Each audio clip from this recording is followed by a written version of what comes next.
go ahead when you're ready.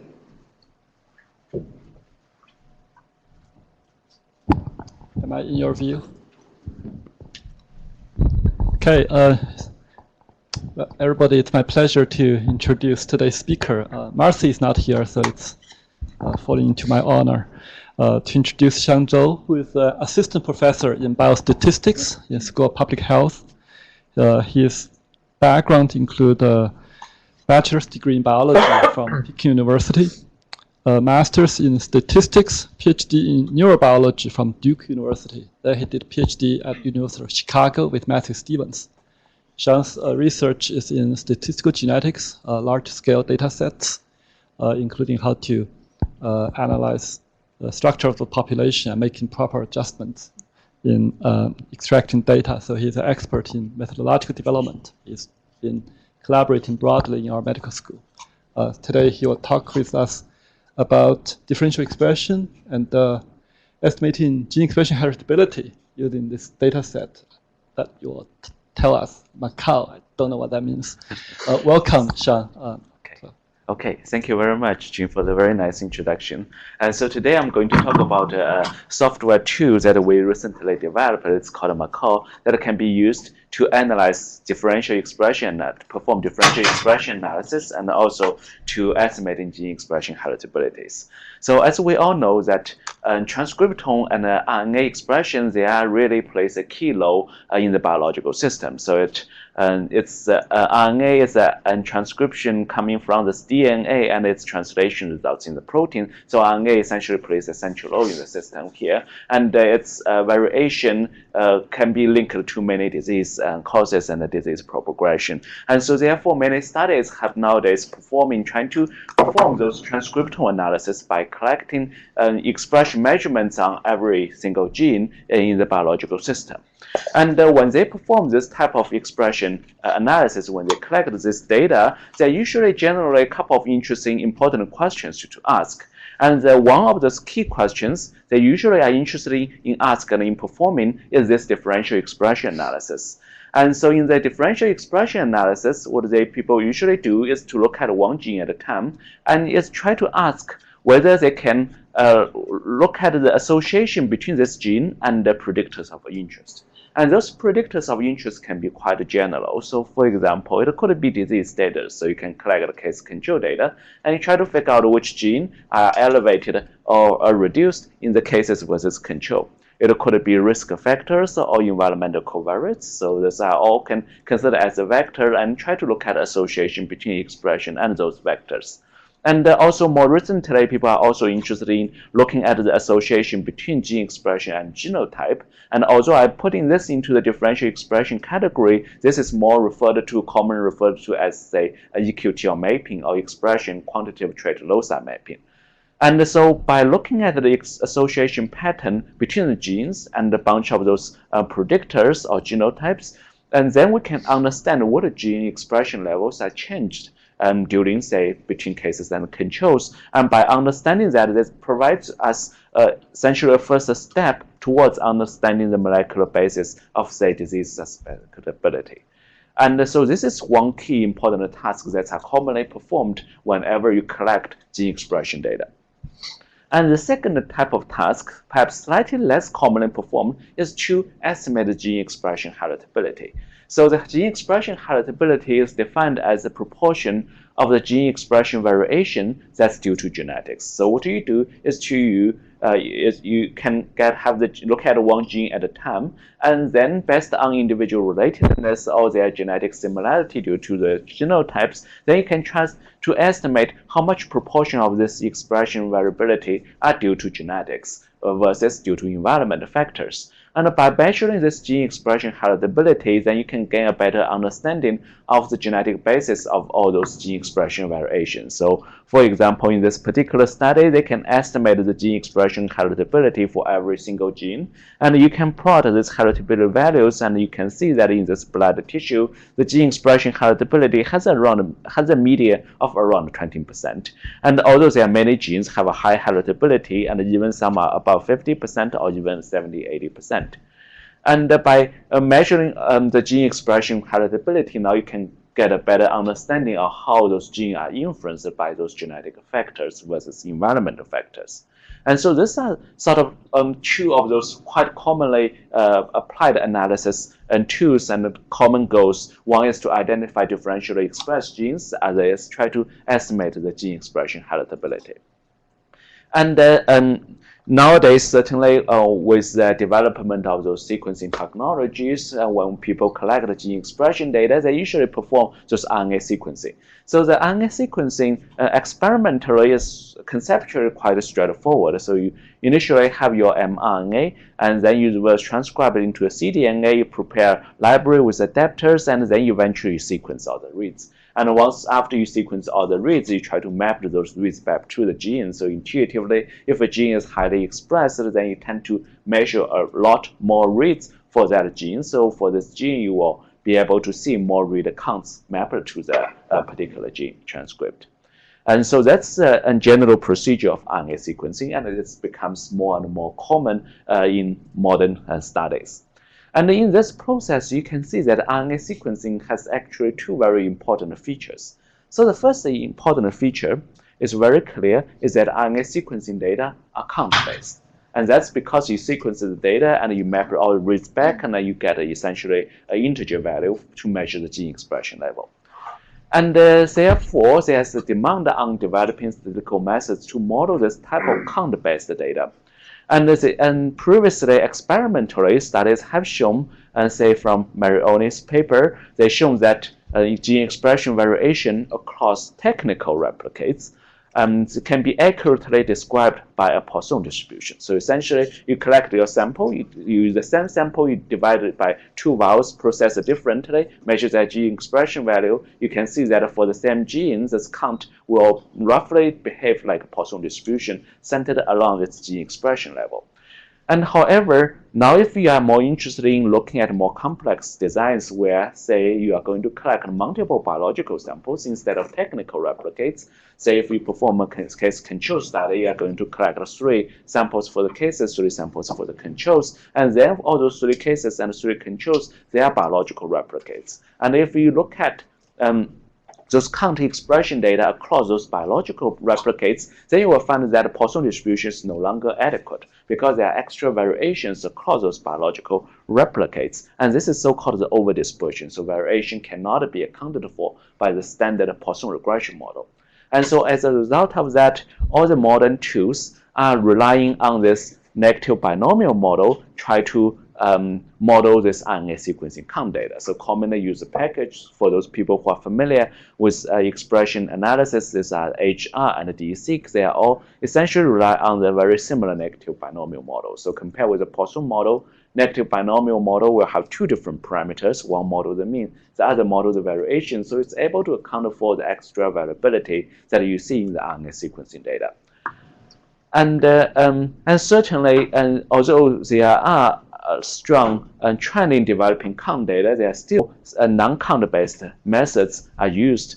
So for example, in relatively large scale RNA sequencing studies, for example, if you want to map EQTLs, you typically just do a quantile normalization on those gene expression levels and then perform association tests. And so those ones are also used. However, by comparing those count-based methods versus non-count-based methods, people recently realized that the count-based methods are usually gives you more accurate. And that's expected because this RNA sequencing data are indeed count-based. And so that's the first feature. So this RNA sequencing data are count-based. So there is a trend in developing count-based methods to deal with so that you can get more power, more accuracy in measuring gene expression, performing gene expression analysis. Now, the second problem that's just a start to realize in this field is that many samples in this RNA sequencing studies are usually non-independent. So for example, in some RNA sequencing studies, these are family-based. So they recruit family members, and family members are genetically related to each other. So you would expect that gene expression levels, they also would be correlated with each other. And some of the RNA sequencing studies, maybe they will contain samples that they display population stratification. So one example we encountered before with this Finland RNA sequencing study, where they collected samples from 3 townships in Finland. And those 3 township samples, they are all unrelated. So they are not genetically related to each other. However, because they are located in 3 different townships, they tend to have different environmental influence, and also they are more or less genetically similar, right? Although they are not family members within each township, and so that will cause this population stratification. And at the end of the day, you will find that for the 2 people in the same townships, they tend to have similar gene expression levels compared with people from 2 different townships, and so that's the population stratification. And so those are a relatively small proportion. So only a small proportion of studies are family-based. Small proportion of studies will have those population stratification. But almost all RNA sequencing studies are influenced by those batch effects. So the batch effects notion has been well recognized in early microarray studies, and it's in recent RNA sequencing studies, and scientists have also identified that batch will influence the gene expression level quite strongly. So, for example, if you put 2 samples in the same batch, you will see that the gene expression levels measured in that batch will tend to be more similar compared with 2 samples that are carried out on different batches. And certainly, if there's only batch effects, and if you know the batch level, this is relatively easy to control for. But we also know that there are many other factors, those are hidden confounding factors that are beyond batch effects. So, for example, you would expect if you collect samples, say some samples collected in the winter, some samples collected in the summer, then you would expect those sequences collected in the winter, they are more similar to each other compared with between winter and summers, right? So those are many confounding factors, and many of them are hidden, and so those are difficult to adjust for. And those confounding factors will also cause similarity between gene expression measurements and samples. And so because of all those reasons, the samples in RNA sequencing are often non-independent. And so gene expression levels, they often will systematically co-vary with the sample structure. And so therefore, you want to develop methods somehow to account for those sample non-independence structure. And a failure to account for this could lead to spurious associations or reduced power. And this has been demonstrated over and over again in genome-wide association studies, but less so in the RNA sequencing studies. And so these are the 2 very important features for RNA-seq. So first is its count data. Second, there are sample non-independence in the RNA sequencing studies. So therefore, you want to control those. And however, previous approaches, they essentially are only able to account for 1 feature of those RNA-seq data. So for example, some of those approaches, they will normalize the counts to continuous values. And after normalization, now they can use a linear mix model to account for sample non-independence, whether due to, say, family structure, population stratification, or hidden confounding factors. But this approach clearly, because of this normalization, they ignore the count-based nature of the RNA sequencing study, so it may not be ideal. On the other hand, most approaches, they will simply use this negative binomial model to model the raw counts and over dispersion caused by biological sample replicates. But this type of approaches, because they're using a simple negative binomial model, they fail to account for the sample non-independence. And so therefore, it may be susceptible to high false discoveries. And so those commonly used methods are DCMB and HR. And so motivated by this lack of methods that can account for both these 2 very important features in RNA sequencing, we decide to develop a Poisson mixed effects model. So the main idea is that we are going to model the raw counts directly, and we are going to account for the sample non-independence. So what we do here is we are going to look at 1 gene at a time, and like all the other methods. And then for this gene, for IC individual, we have our read count, that's Y sub I. And we will model this Y sub I as a Poisson distribution. And that depends on this total read depth, that's N sub I. So you can expect that if individuals have higher read depths, they tend to have a higher read count. So this N sub I essentially try to normalize this. And then another Poisson normalized read factor, this lambda I. And so by using the Poisson distribution, we model the count nature of this data. On the other hand, for this log as a Poisson parameter, we model it at the log scale, and we model it as a linear combination of these 4 different terms. So the first term are the standard covariates that you want to control for, say, age and sex. And then the second term is one predictor of interest that you really care. So say case versus control binary indicator, or it could be a genotype if you are interested in mapping, performing EQT mapping studies. And so these two terms are generally standard. So any packages, you will be able to find these two different terms. However, different from any other packages, now we have two other different terms. One is so-called the genetic effects. The other is so-called the environmental effects. And so the GI is one value for IS individual, EI is one value for the IS individual as well. And we group all the Gs together and group all the Es together, and we assume they have a different behavior. So the E will assume that they are independently normally distributed, like anyone would assume in standard linear regression model. So the EI here, in a way, is try to model the variations that are independent, and this could be just environmental noise. So the E captures those independent environmental noise. And on the other hand, now we're also grouping G together, but now we model this G as correlated. So we use the multivariate normal distribution to model that correlation, and with particular K matrix, this covariance matrix. So the K matrix here is n by n, whereas n is the sample size. So for example, if you have family studies, the natural K to use is your kinship matrix. If you have a data with population stratification, you can use genotypes, linear function of genotypes to construct this K matrix. N by n, and if you have hidden confounding factors, you can also using all the expression data to infer this K by K sample relatedness matrix. So intuitively, this K matrix is important here. So if I and J samples or individuals, they are kind of related to each other, whether due to confounding factors or genetically, then this Kij will tend to be a positive and large value. And because Kij are positive and large, then it will introduce correlation between Gi and Gj's term. And therefore, by controlling these G terms, you will be able to remove those confounding factors. So therefore, by modeling this G term, now we are able to control for sample non-independence. So all the beta coefficients you eventually estimate will be free of those sample independence correlations. So that's essentially the main idea. And certainly both G and E, they will model the overdispersion that the extra variance that cannot be accounted for by the Poisson distribution. And so in a way, it also models overdispersion that's very similar to negative binomial models you generally see. So the key feature now is that we use the Poisson model, so we can account for the count nature. We are able to model the overdispersion, and we are also able to model the individual correlation expression similarity due to those hidden confounders by incorporating this K matrix and by N matrix. So that's the main idea, using the Poisson mixed effects model to control, to account for these two important features on the sequencing data. And so that's the modeling setup. Now the model may sound like straightforward model, but turns out the inference of this model is extremely difficult. And the reason for that is this is a Poisson mixed effects model, and it belongs to this generalized linear mixed model family, or the GLMM family. And there unfortunately is an n-dimensional integration inside this model, and solving an n-dimensional integration is computationally very challenging.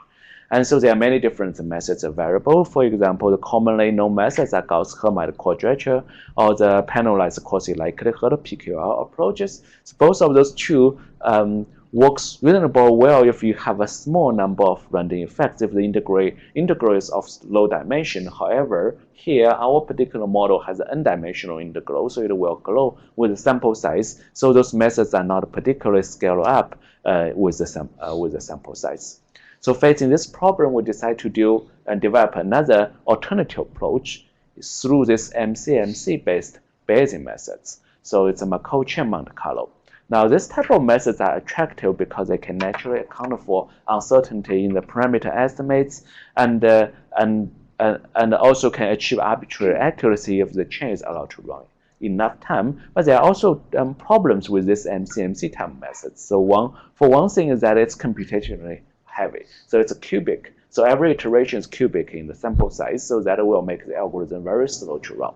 And the second problem is also, this is a Bayesian type approach, right? So if you run MCMC, at the end of the day, you will get your posterior summary, but you cannot generally get p-values. And biologists are generally in favor of p-values to summarize their results. And so therefore, we decide to develop an alternative MCMC approach that can solve these two problems.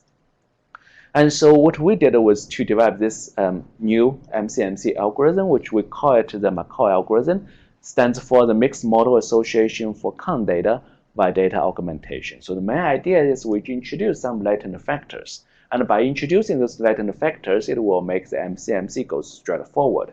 And in fact, now we are able to reduce the computational cost from cubic to only quadratic to make it n times faster. And also, in addition to that, although we are running the MCMC, although we are working on the posterior, our interest is not on the posterior, but rather the likelihood. So we based on rely on asymptotics, we essentially get our posterior samples, but we combine it with the prior samples in order to extract our likelihood. Now with extract the likelihood, now you can perform any standard frequency test, say likelihood ratio test or word test. So eventually you will end up with a p-value. So this is how we can solve this. One is computational issue, and the other is at the end of the day, we are going to provide you p-values based on the likelihood instead of the posterior. So those are the two novel parts of this new algorithm. And so if you look at the, say, computation time, right, you can see that computation time is really fast. So the standard approach is MCMC GLMN. It's an R package. And you can record the computation time on the y-axis. And you can vary your sample size on the x-axis. You can see that this is a cubic scale. So you essentially, with your sample size increasement, it really goes up quickly. It's a standard approach. Now, compared with the standard approach, our MACAU software is much, much faster. So even with 1,000 individuals, it's much faster compared with the older type approach. And on the right-hand side, it's just showing the computation time on the log scale, so you can read the more details. So for example, with 1,000 sample size, it going to take about 5,000, maybe 1,000 hours to run on the standard approach, while it only takes about 10 hours to run our approach. So it's going to be 100 to 1,000 times faster. So it's in sample size, it's n times faster than the older approaches. And the second novelty of our part is we eventually compute the p-value, and that relies on asymptotics. So we get our posterior, we know our prior, so we essentially subtract this posterior over prior from this posterior in order to get the likelihood. So that's really based on the likelihood equals to the posterior divided by the prior. So we take this relationship, eventually we get our beta hat, the MLE estimate instead of the posterior hat, and also the standard error of beta hat instead of posterior variance. So with the beta hat and the standard error, now we can compute the p-value. And in fact, the p-values are extremely stable, although we are using MCMC type of approaches. So we're showing here is the minus log 10 p-value from one run of the MCMC versus the minus log 10 p-value from another run of MCMC. So you can see that it's really almost on diagonal, and you can change all those heritability values, h-square values inside, and you can see that these values are all very consistent across different runs, so that our p-values are extremely stable. And so now we have our method model and also the algorithm. Now we can combine them together, and we can ask the question whether it really works well or not. So to do that, we perform the first bunch of simulations. So one type of simulation is a null simulation, just to check the type 1 error. The other set of simulations is power simulation, so therefore you can compare with other methods and on their power to detect the differentially expressed genes. And so in this type of simulation, what we did was to simulate 10,000 genes that are not differentially expressed. So we call those null genes. So under the null, your p-value should be well behaved, hopefully. It should be under the uniform distribution. And then then we use the kinship matrix to introduce some sample non-independence. And we use the real data to get this kinship matrix. So that's a Baboon RNA sequencing data. And then we also estimate this overdispersion parameter sigma square from this Baboon data. So therefore, our simulations will be as realistic as possible. That's close to a real data we see. And in our model, recall that we have h-square parameter. And so that's essentially a heritability parameter. And we also choose a bunch of realistic genetic heritability values, say 30% in this Baboon data. That's roughly the median value in this data. And we also vary the other bunch of parameters. And then we compare several different methods. So on one hand, we compare with the linear model and the linear mixed effects model that are implemented in JAMA. So in this case, since we have a count data, so we have to normalize them. We actually perform a quantile normalization. So we compare different normalization. We found that the quantile one works really the best one. So therefore, we use a quantile normalization and to supply those values to the linear model and the linear mixed effects model, and to run differential expression analysis. So the difference between linear and linear mixed effects model is that linear does not account for sample non-independence, while the linear mixed effects model are able to account for the sample non-independence. However, it's working on the normalized data, so it lacks the feature of modeling the count data, so it may be less powerful. And then we also compare with the standard Poisson regression model, negative binomial model, and the commonly used package, say DCMB and AGR. So DCMB, AGR, and the negative binomial models are roughly based on similar models, negative binomial. So they are modeling the count data, but they are not able to take into account those sample non-independence. And so therefore, with all those methods, what you expect is that the linear model, Poisson negative binomial, and DCMB and AGR, they are going to give you very inflated p-values because we have sample non-independence in the data, and those methods are not able to control for that. On the other hand, the linear mixed model and our MACAU model are going to control those p-values well. And compare with the linear mixed model with the Poisson mixed model, we are hoping to see in the next set of simulations that our model is more powerful. Although in the now, their p-value should be all well be behaved. And here shows the results. So what I'm plotting here on the x-axis is the expected minus log 10 p-value under the null, where the p-value will follow a standard a uniform distribution between 0 and 1. And then on the y-axis, we're showing the observed minus log 10 p-values from this data. So if these p-values are well behaved, then you would expect all the p-values are going to sit on this diagonal line. So you can see that our method does sit on the diagonal line and even slightly conservative based on computing this lambda GC, the genomic control factor. On the other hand, as you would expect for the negative binomial model, it's really inflated. Even it's under the null, p-values are inflated. Poisson is much worse, it's huge inflation. And if you look at AGR and D6, these are all huge inflations. And so in this data, and as you would expect. And on the other hand, when you use JAMA as a linear mixed model, then you also have a calibrated p-values. But the difference between JAMA and MACAU is that MACAU is modeling the count data, while JAMA modeling the normalized data. So it might be less powerful. So this is the null simulations.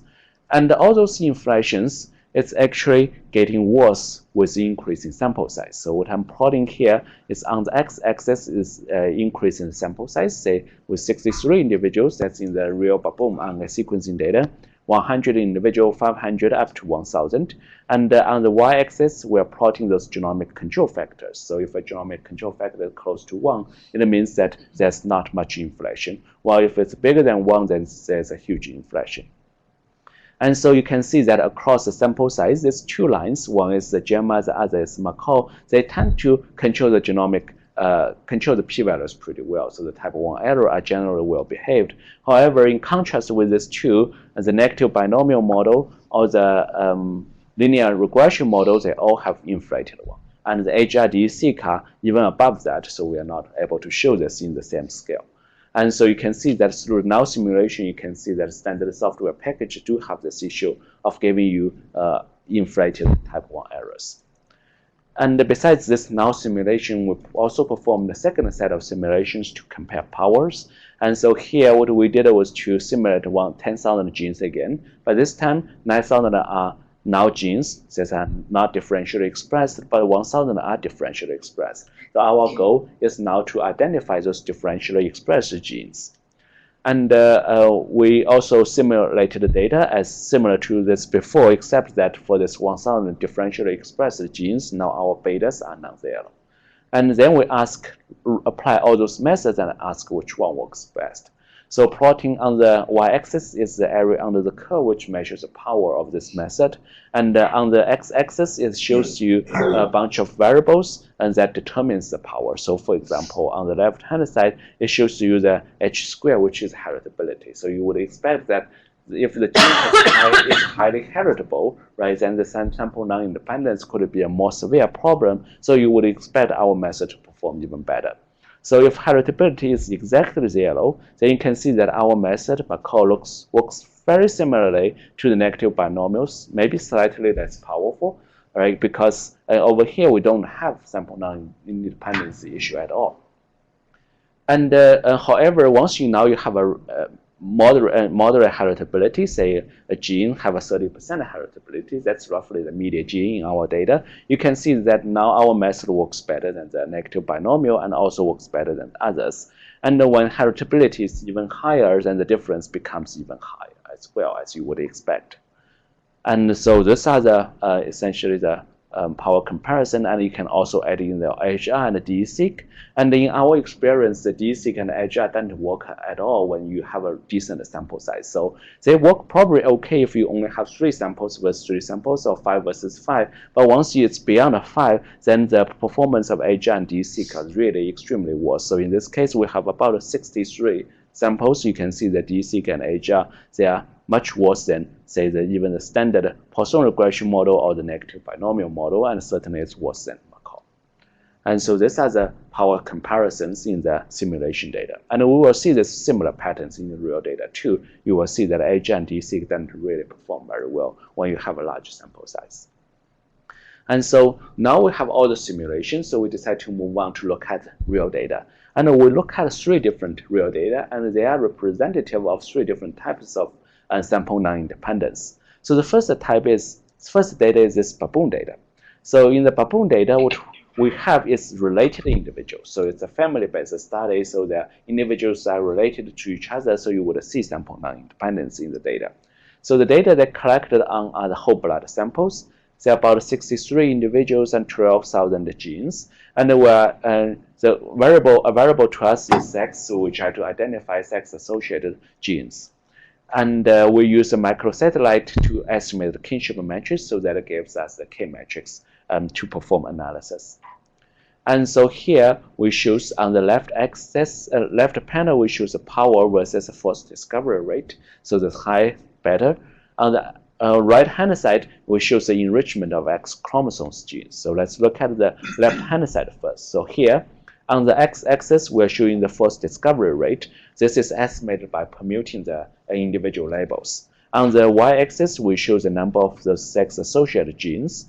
And so therefore, conditional on a fixed forced discovery rate, say 5% or 10%, you can see that our method works better than the other methods, actually by quite a large margin. And then below that, it's usually the linear regression of the gamma, but sometimes that this negative binomial can catch up. And across all those data sets, we can see that HR and DCMB don't really perform very well, and that's commonly seen when you have a large sample. And in order to validate, although we validate roughly by permuting these genes, right, computing the FDR, however, we still want to perform a additional level of validation to check whether we are identifying those sex-associated genes. So intuitively, we're thinking that the sex-associated genes should be primarily sitting on either X chromosome or the Y chromosome. So therefore, we use the number of genes that are on those sex chromosomes as a good indicator on whether methods are performing well. So here shows their enrichment. You can see that if you look at the top 400 genes or 300 genes, you can see that our methods detect more genes on the sex chromosomes than the other methods. So that's the first data analysis. So second data analysis, we look at the fusion data, where they performed the RNA sequencing study on the skeletal muscles. And so this data, they have this population structure because they collect data from the 3 Finland townships, and those individuals within each town, although they are not belong to the family, they are genetically related. They are related to each other, more related to each other than the between townships. And so in this data, we have 267 individuals, 20,000 genes, and we look at 2 different variables. One is the OGTT, which is essentially type 2 diabetes status. So you can think of it as binary, indicates whether the individual have a type 2 diabetes or not. Then the other one is the glucose levels, which is a continuous quantity. And the glucose levels and type 2 diabetes are generally correlated with each other, and they are probably have a similar genetic cause. So at the end, we also look at the enrichment of differentially expressed genes between these two variables in order to validate some of our results. And they have genotype data, so we use genotype data to estimate relatedness metrics. And so here shows the results. So on the left two panels shows the power versus FDR. So on top is type 2 diabetes, on the bottom is glucose levels. And then on the right-hand two panels, we show the overlap. So essentially looking at how many of those T2D differentially expressed genes are also GL-associated glucose-associated genes, and also the vice versa. So for all those four panels, essentially, if a method performs well, you would expect them to have a higher value than the other lines. And consistent with the Baboon data, in the fusion data, we also see that our method MACAU also performs much better compared with other competing methods. And in fact, in this data, the second and third methods are linear regression and JAMA, and very similar to the Baboon data, while the negative binomial model, Poisson model, didn't perform well. So, and also HIDC didn't perform well. They looks very similar there at the bottom. So this is our second data analysis, where we look at how our method can be applied to control for population stratification. And finally, we also look at the third data. And so this third data are collected on independent individuals. So this is the Yoruba data. These are collected on those lymphoblastoid cell lines, LCL cell lines. And those samples belongs to part of this international HappyMap project. And so in this data, they have 69 individuals, 13,000 genes. And we try to identify, again, since the only variable available to us was male versus female, so we try to identify sex-associated genes.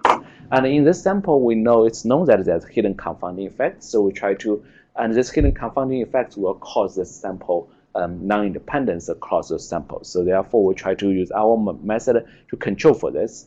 And in this data, we also did a subsampling. And so the reason is that standard in many different RNA sequencing studies, the sample size is usually small. So it's usually only 3 versus 3, 5 versus 5. So therefore, we downsampled this data to create only 6 samples, 6 individuals, 10 individuals, or 14 individuals. And then we kind of perform analysis in those subset of data in order to see whether our method can do well in the small sample size. And so here shows the results. Now, you can see that so here shows the n equals to 6, n equals to 10, and n equals to 14.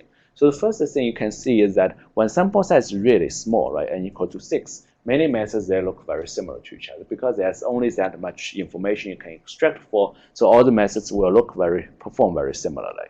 And on the other hand, now with increasing sample size, n equal to 10 or n equal to 14, now you can see that our method now start to show a more advantage compared to other methods, although the advantage here is still relatively small because of the relatively small sample size. So you can see that all the methods tend to come together to each other.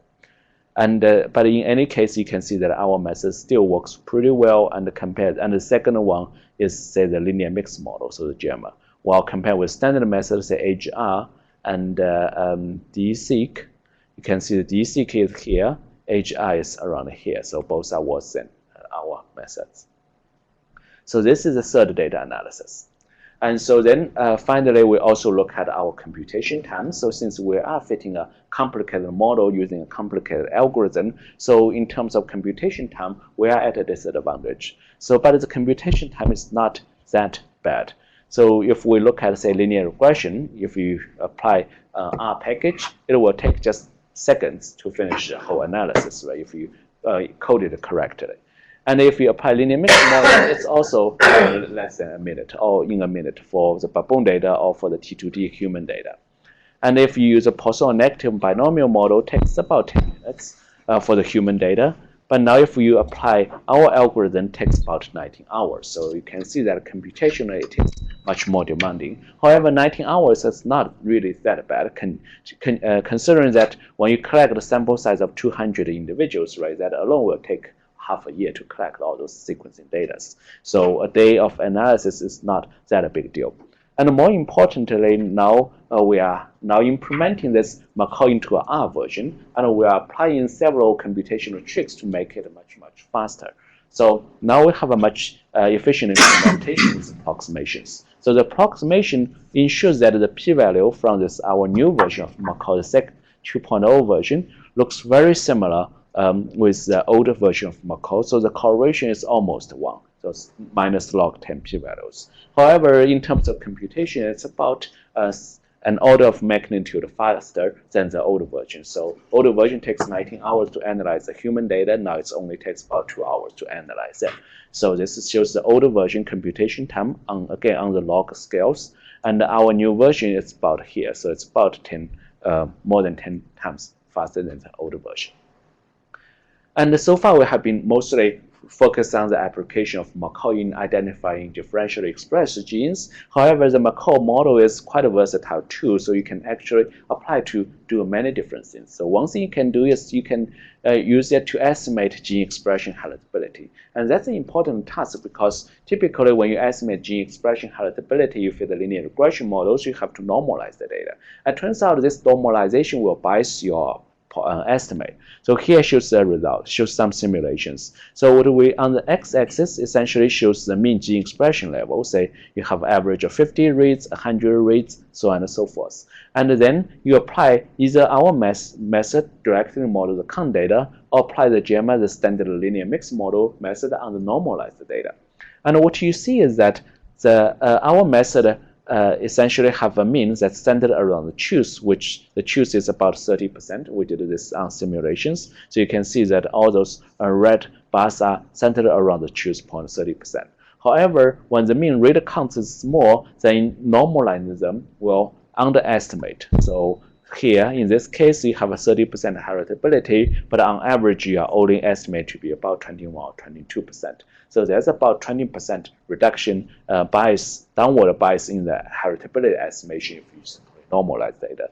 And that's a very important area now we are trying to focus on, looking into the real data. And in a couple of real data, we did also find that the linear mixed model tend to give you much lower heritability estimates than modeling the count properly.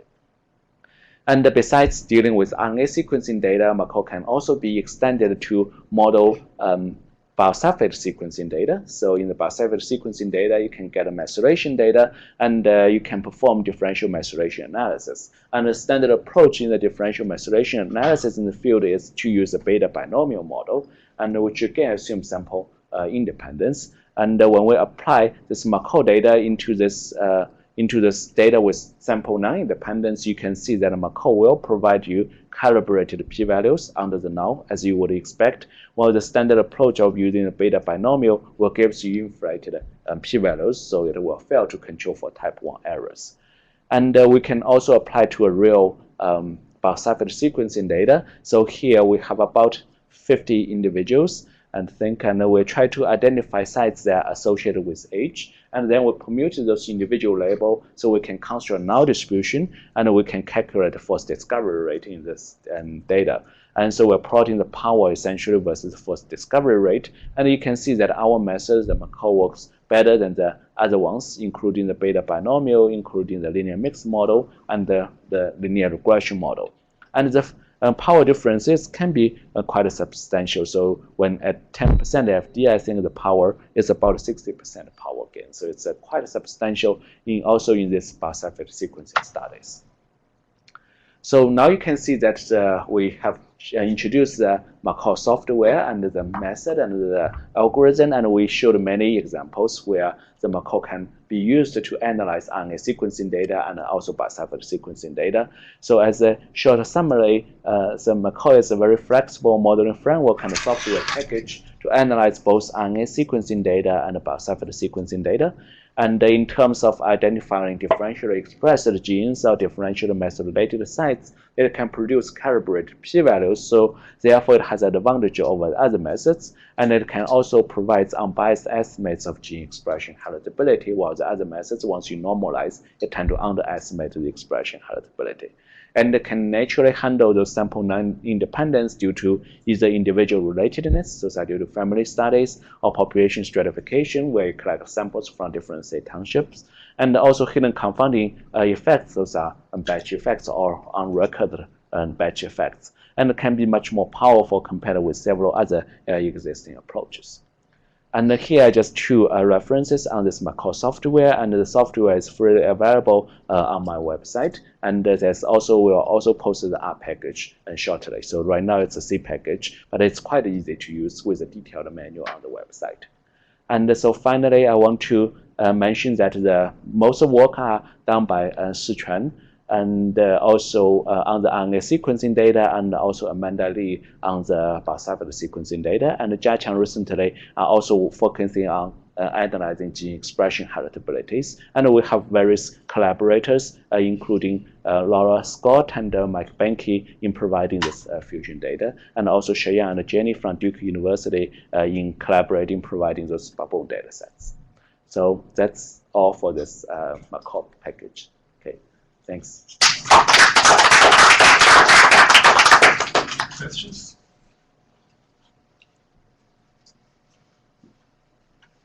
Yeah. Could you elaborate a little more on why modeling RNA-seq count data as continuous values causes you to lose information? Right. So that's a very good point. So let's just imagine a setting, right? So in the setting where, say, you have say 100 total reads for one individual. Let's make it very simple, right? And then in this 100 total read depths, you say collect 50 reads. So if you take the ratio between these two, normalize it, it's 0.5, right? And then you look at another individual, which this individual has 1,000 reads, and this individual for this gene had mapped 500 reads. So if you take the ratio again, it's 0.5. So if you normalize the data, both individuals will have 0.5 values, right? And they essentially contain the same information. However, right, since you have different read depths across these two individuals, they tend to have different, the 0.5 really measured at different accuracy. So with 1,000 reads, it's much more accurate estimate. So by modeling the count data directly, essentially modeling those accuracy in this normalized data. And so therefore, by doing that, you would be able to gain more power. And this accuracy certainly depends on, the read depth variation across individuals, and also how much reads you are mapped on this gene. So you would expect if you have a larger variation across read depth variation across individuals, the count model will perform better. And also if you have a lower read counts, right, then you also expect the count model to perform better, right? So that's kind of the general intuition on why the count model in those cases would behave better than normalized data.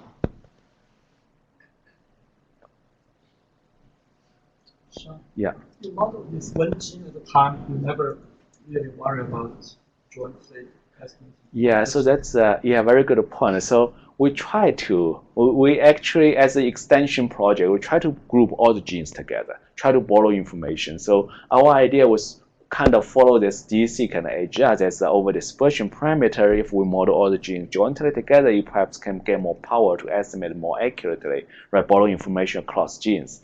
It turns out that you don't see much power gain by modeling that. So the reason, I guess, because we are looking at data with relatively large sample size, with above 10 samples, essentially. And in those cases, borrowing information across genes on this over-dispersion parameter perhaps doesn't really help much.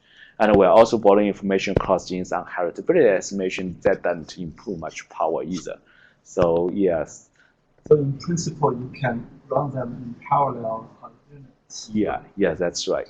Yeah, yes, exactly. Yeah, so you can run parallel, so you can perform even faster analysis. How do you choose number of PCs to correct? Right. So here so standard approaches, right? You know that you say typically put in those PCs in the data, in the model to control for, say, some population stratification. But here you don't really need to do that because we have the K matrix. So by incorporating the K-matrix, it automatically controls for the PCs. It's like in the genome-wide association studies, one approach is you doing the PCA, you put the PCs. Another approach is the linear mixed effects model, you just put the K-matrix. That's for the environmental part.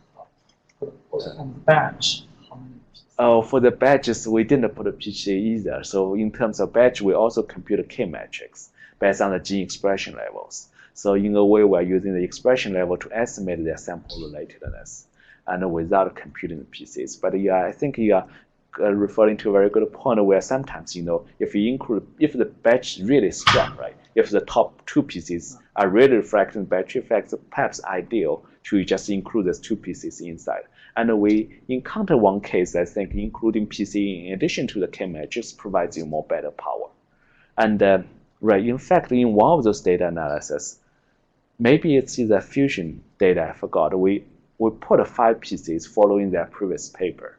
Yeah. But the other ones, we just directly put in a K-matrix inside. Okay, let's thank Xiang again.